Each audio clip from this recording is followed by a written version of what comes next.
দাদা, মমতা বন্দ্যোপাধ্যায় বলছেন CPM BJP দু পাখির দুই চোখ। কবে উনি কাকে বন্ধু বলে দেন, কবে কাকে ফিশ ফ্রাই খাওয়ান, কবে কার বিরুদ্ধে বলেন, কবে গিয়ে মিষ্টি পাঠান, কবে গিয়ে কাপড় পাঠান, সেটা উনি ঠিক করবেন, আমি কি করে বলব। কালকে মমতা ব্যানার্জি প্রকাশ্য মঞ্চ থেকে বলেছে রেশন কিনে দিচ্ছে 12 লক্ষ কোটি টাকা কেন্দ্র সরকার আটকে রেখেছে। কি কিনে দিচ্ছে? রেশন দিচ্ছে, ফ্রিতে রেশন দিচ্ছে।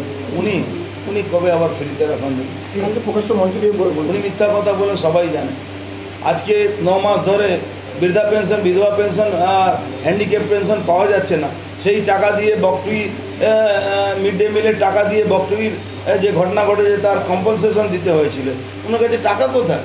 উনি তো সব সরকারি টাকা, উন্নয়নের টাকা দিয়ে উনি প্রজেক্টগুলো লোককে দিচ্ছেন, কিন্তু ভীষণভাবে অন্যায় বলছেন যে 10 লক্ষ ছেলের নাকি চাকরি নাকি রেডি হয়ে রয়েছে। হ্যাঁ, উনি তো অনেক লোককে চাকরি দিয়েছেন 12 বছরের মধ্যে, আপনিও নিশ্চয়ই ফিল করেছেন।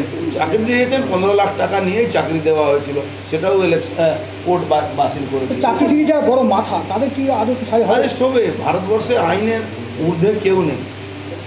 ভারতবর্ষে আইনের ঊর্ধ্বে কেজরিওয়াল কি ভাবছিল কেউ অ্যারেস্ট হবে না? আজকে মলয় ঘটক কি ভাবছেন কি উনি অ্যারেস্ট হবেন না?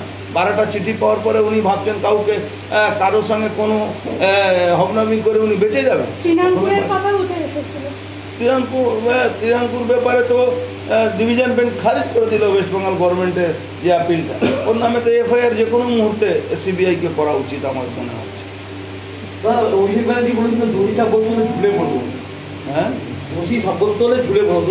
22 কোটি টাকা প্রপার্টি জব্দ হয়েছে, তারপরে দোষী সাব্যস্ত বলার কি আছে?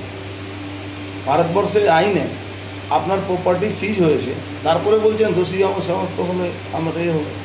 ঝুলে পড়ছে না, ঝুলে পড়ছে না সেটা উনি বলতে পারেন। বিশ্ব উষ্ণায়ন চলছে, এখানকার যে ফুসফুস পদ্মবিল সেটাও প্রায় বুঝিয়ে ফেলা হয়েছে। আর অভিযোগের তীর প্রাক্তন ভাইস চেয়ারম্যান সোমনাথ তালুকদারের। ও তো নিজের বাড়ি যে ওখানে পুকুর ছিল সব ভরাট করে বেচে দিয়েছে, জমি বিক্রি করছে, ভরাট করছে নিজেই। ও তো নিজে ভরাট করে নিজের বাড়ির পিছনে যান, ওখানে বিলগুলো দেখুন ভরাট করে দিয়েছে। এই বিষয়টি আপনি কোনো পদক্ষেপ গ্রহণ করবেন? নিশ্চয়ই আমরা যখন ক্ষমতায় আসবো সব